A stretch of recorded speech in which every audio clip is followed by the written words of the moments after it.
a few weeks ago, I did have a hearing sa Committee on Public Services at napuna ko po yung walang processing center.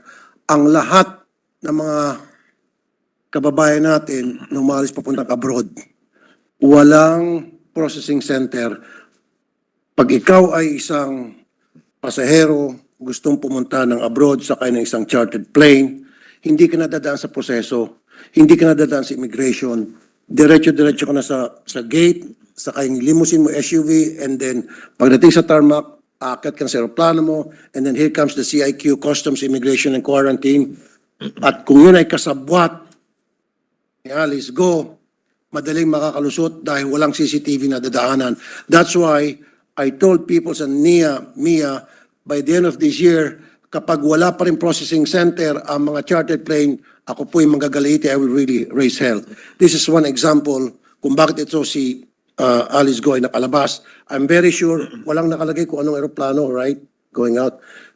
I'm very sure ito ay lumabas through a chartered plane, through a private plane. So all we need to do is tanungin natin kung matitrace siyang kung sino, ano mga private plane ang lumabas o chartered plane ang lumabas that very day from the Philippines. Doon natin matatrack down. At sino yung mga CIQ, Customs, Immigration, Quarantine, ang nag-process ng kanilang passport sa loob ng aeroplano.